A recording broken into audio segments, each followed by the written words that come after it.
20 menit ini tolong saya dikontrol, karena saya kalau tidak dikontrol nanti saya mau jadi presiden terus. Jadi saya enggak. Oke. Yang pertama. Jadi saya akan kasih pertanyaan, bukan saya kasih jawaban. Orang yang mampu menjawab hidup adalah orang yang bisa menemukan pertanyaan-pertanyaan, kan begitu. Yang pertama gini. Bagaimana menjelaskan bahwa Tuhan bikin tidak hanya surga tapi juga neraka. Ya. Itu adalah konsep perdamaian. Tuhan berdamai enggak sama penghuni neraka? Menurut Anda, iblis itu musuhnya Muhammad apa anak buahnya Muhammad? Kalau musuhnya, dia tidak mungkin buka strateginya, karena dia memang musuh manusia, dia tidak mungkin mau dipanggil oleh pemimpinnya manusia. Tapi kalau dia sahabatnya, kok fungsinya bertentangan dengan Muhammad. Jadi bagaimana menjelaskannya dalam konsep peradaban perdamaian? Itu saya tanya pada Pak Rektor, yang saya tanya karena pasti tidak ada kesempatan untuk menjawab. Jadi biarkan dia membawa itu pulang. Ketiga, saya tanya, para identitas kita bingung kok. Jibril Muslim bukan? Gunung Muslim apa bukan? Bingung juga kita. Jadi aku ikut guyu tenan dalam dunia ini, janjane piye to kowe iki lele. Loh. Oke. Aduh, saya menghindar untuk menjelaskan.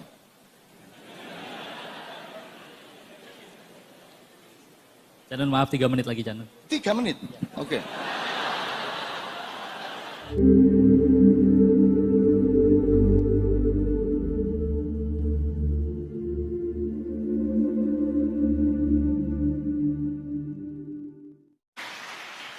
Kalau saya bilang Assalamualaikum, sebenarnya ada kandungan kecurigaan bahwa Anda tidak berdamai sama saya. Maka saya perlu bilang Assalamualaikum. Jadi tolong presiden-presiden, gubernur-gubernur, tidak usah ngomong Assalamualaikum, tidak ngerti asal-usulnya bagaimana, untuk apa, dan seterusnya. Nomor 2, sebenarnya uraian Pak Rektor sudah sangat cukup. Kalau saya nambahi, nanti Pak Haidar nambahi, malah nambah perkara dan buka-buka luka yang enggak. Sebenarnya kalau mau konsisten, kalau memang kita dinamis dan benar-benar tadi ya, Al-Jami'ah, Al-Islamiyah, Al-Indonesia. Jadi sekarang tinggal diskusi kelompok. Terus nanti jam 11, setengah 12, pleno lagi, kan begitu. Bahannya adalah masing-masing bisa memutar kembali video dari Pak Rektor tadi. Itulah gunanya rektor, karena dia secara akademis dan dengan ekspertasi, pengalaman dan apapun, dia lebih unggul dari semua yang di sini, sehingga kalau sudah kebune ngomong ditambah gudel tambah ngerusak. Jadi sudahlah, sebenarnya cukup Pak Rektor tadi. Cuman saya andaikan ada diskusi kelompok, nanti saya titip pertanyaan. Nah, 20 menit ini tolong saya dikontrol, karena saya kalau tidak dikontrol nanti saya mau jadi presiden terus. Jadi saya enggak. Oke. Yang pertama. Jadi beliau tadi mengatakan gini, saya titip pertanyaan. Jadi saya akan kasih pertanyaan, bukan saya kasih jawaban. Orang yang mampu menjawab hidup adalah orang yang bisa menemukan pertanyaan-pertanyaan, kan begitu. Yang pertama gini, bagaimana menjelaskan bahwa Tuhan bikin tidak hanya surga tapi juga neraka. Ya. Itu adalah konsep perdamaian. Tuhan berdamai enggak sama penghuni neraka? Kalau konsepnya Tuhan itu bukan perdamaian, mosok Tuhan enggak berdamai. Tuhan kan yang bikin Islam. Islam itu artinya proses pendamaian. Aslama yuslimu atau salama yusalimu. Ya. Itu proses pendamaian.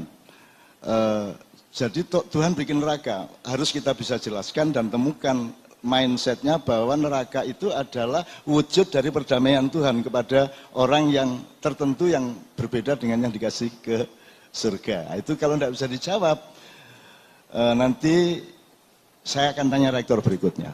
Gitu. Kedua, kok Tuhan bikin iblis segala macam itu untuk apa? Terus enak-enak ya. Terus iblis bantah, ngopo lho dadak nggawe menungso barang pun gawean ming paten-patenan karo ngrusak kan gitu.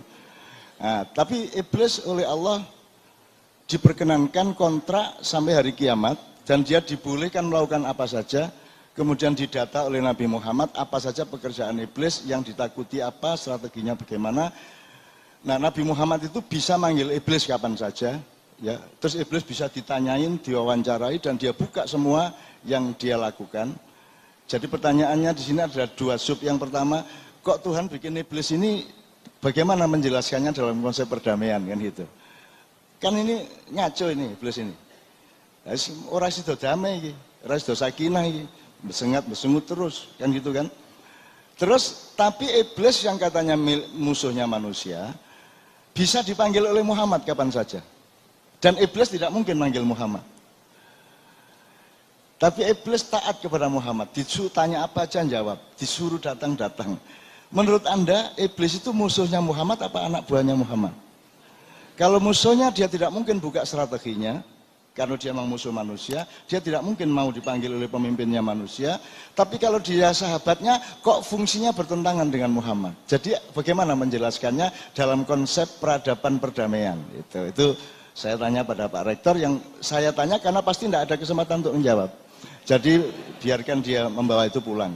Ketiga, saya tanya, Pak Rektor, saya minta satu ayat nanti setelah acara ini, yang Allah berwahyu kepada Anda itu, tolong Kak saya kasih satu ayat aja. Ada enggak yang Anda bisa menunjukkan bahwa Allah berwahyu kepada Anda, terus Anda sampaikan ke saya dikasih tahu bahwa Anda dapat wahyu. Ada enggak di antara Anda? Angkat tangan. Ada enggak yang dapat wahyu dari Allah? Oh, jadi wahyu terakhir Muhammad, atau gimana?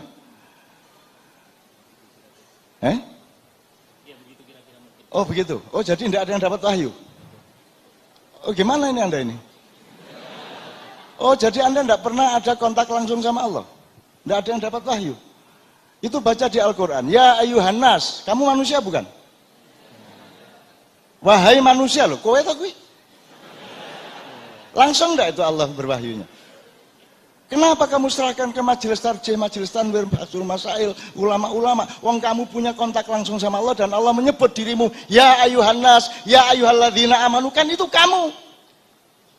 Wah, saya radikal. Kenapa saya radikal? Saya radikal karena saya menyesuaikan diri dengan tempat yang saya datangi. Sejak saya datang, kok potensi radikalismenya tinggi di UI ini. Loh, bayangin kiroahnya aja radikal. Kan yang namanya nyanyi mas, lagu estetik kan ada evolusi, ada gradasi. A'udzubillahi minasyaitonirrajim, itu ya. Bismillahirrahmanirrahim. Pelan-pelan. Alif lam mim. Terus naik dikit. Dzalikal kitabu la raiba fihi hudal lil muttaqin. Naik dikit lagi. Alladzina yu'minuna bil ghaib. Iki gaib. Alhamdulillah misalnya. Bismillah. Aduh mati aku. Aduh. Radikal. Kiroahnya aja radikal. Mas, Allah aja yang bisa bikin alam semesta cespleng, enggak pakai tahap. Allah aja bertahap. Dia ngakunya 6 hari, padahal juga enggak 6 hari sebenarnya. Allah kun fayakun, jadi udah. Itu aja Allah kompromi supaya mengajari kita hidup dalam evolusi dan ritme yang tertata. Makanya Allah bikin 6 hari. Ini makanya kalau qiraah itu bertahap. Ya, Anda tadi jiwanya jiwa sprint, strategi hidupmu strategi hidup sprint. Belum wes wet gitu kan. Yang kau entuk 50 meter wes ngene kan, gleyer kan. Anak-anakku kaum milenial, kaumun akhir, yang Allah sudah menciptakanmu karena bapak-bapakmu itu harusnya mengerjakan yang dia tidak kerjakan, dan dia mengerjakan yang harusnya dia tidak kerjakan, maka engkau dilahirkan oleh Allah di surat Al-Maidah nomor 54. Engkaulah itu orang-orang yang dilahirkan oleh Allah, generasi baru yang sekarang menyebut dirinya milenial, orang-orang yang dicintai Allah dan orang-orang yang mencintai Allah. Maka engkau akan terbimbing. Anda jangan pusing terhadap Pilpres bulan April karena itu urusan Pac-Man. itu badok-badokan mangan iki kan gitu. Itu urusan jangka pendek yang tidak penting-penting amat. Anak milenial harus berpikir faltandur nafsum ma qaddamat lighad dengan skala yang agak lebih panjang. Nanti 2024 harus ada permainan baru, tidak hanya Pac-Man saja. Anda lihat usia presiden yang sekarang, kalau dia tidak jadi, dia susah nanti 24. Kalau yang sekarang mau ingin jadi presiden 2024, dia sudah ketuaan, sudah terlalu tua untuk menyalon lagi 2024. Sehingga nanti ada semacam potensi chaos yang serius, maka Anda tidak boleh berpikir mengenai, tidak boleh menuhankan Pilpres ini sebagai sesuatu yang utama. Karena yang utama bagi Anda adalah menyiapkan permainan baru, Indonesia yang baru, mindset yang baru, pemikiran yang baru, view ke depan yang baru. Faltandur nafsu ma qaddamat lighad, dan Anda akan memulainya tahun 2024-25 ke atas. Dan anak-anakku, surat Al-Maidah 56 inilah yang aku tunggu-tunggu untuk memimpin Indonesia yang benar-benar baru. Dan itulah sebabnya aku datang ke sini, tidak untuk rektor dan orang-orang tua dan semua yang seusia dengan saya. Aku datang ke sini untuk anak-anakku, cucu-cucuku yang akan memimpin Indonesia. Oke, ini sudah, kalau saya panjangin jadi pidato kenegaraan, gitu. Jadi mending saya nyicil aja, saya mohon izin. Jadi saya nyicil pertanyaan. Jadi misalnya beliau tadi mengatakan udkhulu fis silmi kafah. Sekarang tanya sama Pak Rektor, kenapa saya Tuhan kok nggak terang-terangan aja kalau Islam itu memang agama perdamaian? Kok Allah nggak ngomongnya udkhulu fil islami kafah? Kenapa kok silmi? Ojo imbas-imbis to, cetha Islam ngono lho. Oh, tapi dia bilang lho, ora karepku pancen silmi kok, kata Tuhan gitu. So what is it silmi? What is different between silmi wal Islam? Ini bukan saya yang jawab, Pak Rektor yang dia menjawab. Wani dadi rektor, wani ngatasi masalah, kan begitu. Ya, Pak ya. Kenapa silmi? Ma makna silmi? Limadha la yaqul udkhulu fil islami kafah, tegas. Kenapa kok fil silmi? Pasti ada satuan yang berbeda, ada padatan atau lembutan yang berbeda, ada literan atau meteran yang berbeda antara silmi dengan Islam. Itu pertanyaan, pokoknya tak takoni. Termasuk tadi yang radikal tadi. Anak-anak muda, kamu jangan sprintnya nanti untuk April enggak apa-apa. Tapi untuk masa depanmu kamu harus maraton. Harus maraton nyetelnya, gurung-gurung kok bismillah, waduh. Kamu sebentar aja loyo kamu. Ejakulasi dini bangsa Indonesia. Iya Mas ya? Berpikir panjang.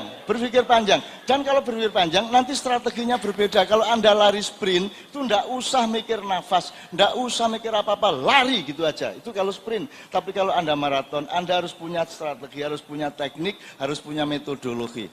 Misalnya, ritme kaki Anda tidak boleh sama dengan ritme nafas Anda. Nah, begitu kalau dalam tentara ada infanteri, ada kavaleri, ada artileri, dan seterusnya. Pasukan itu tidak hanya yang kelihatan, tidak semua prajurit ada di dalam pasukan. Tafadhol, alhamdulillah. Selamat datang tepuk tangan kepada semuanya, teman sekalian. Ya. Terima kasih.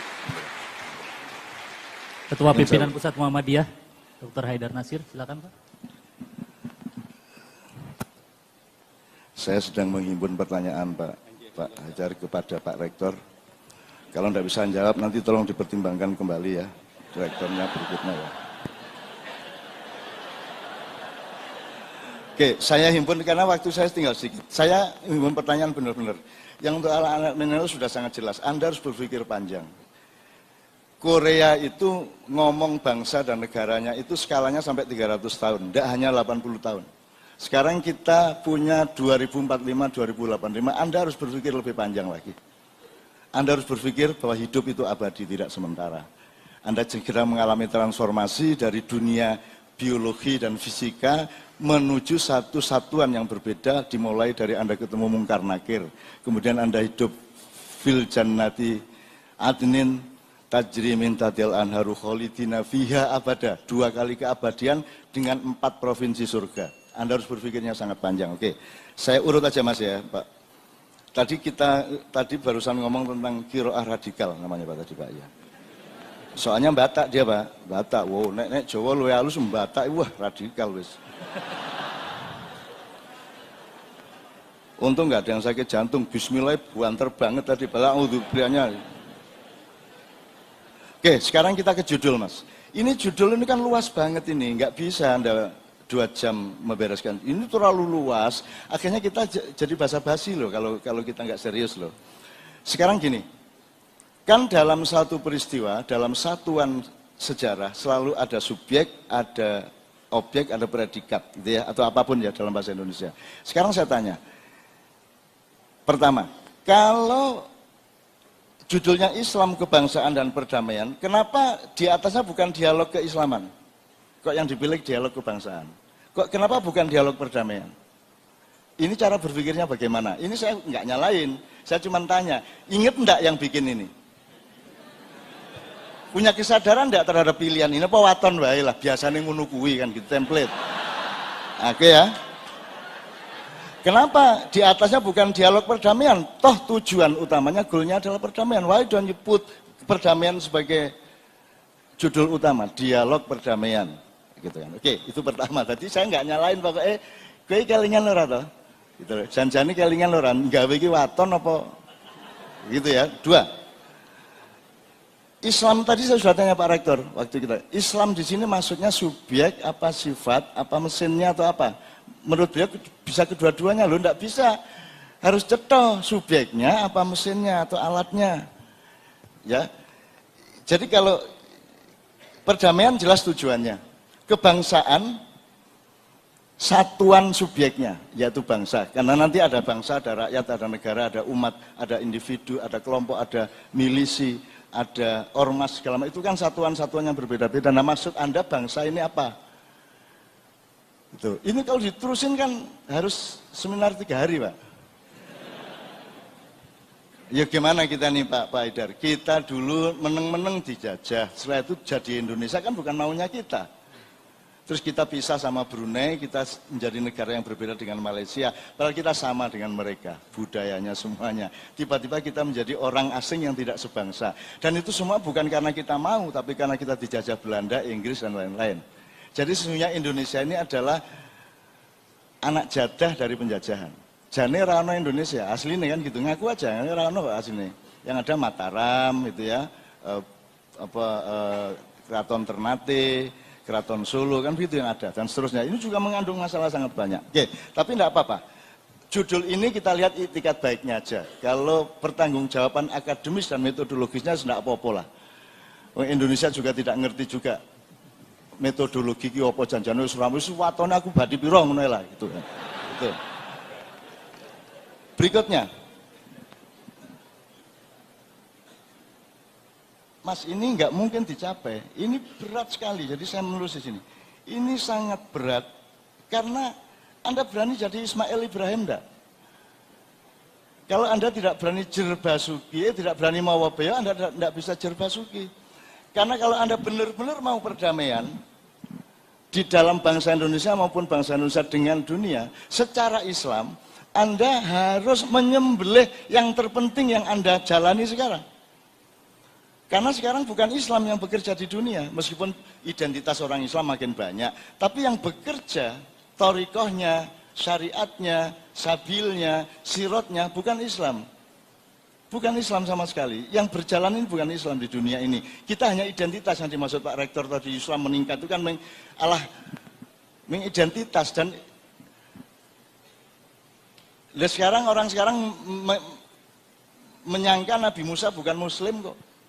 Nabi Adam bukan Muslim, nggak identitas saja kita bingung kok. Jibril Muslim bukan? Gunung Muslim apa bukan? Bingung juga kita. Jadi aku ikut tunggu yu tenang dalam dunia ini, janjane piye to kowe iki lele.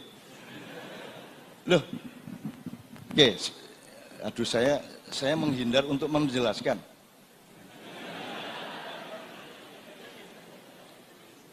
Canun maaf 3 menit lagi Canun. 3 menit, oke.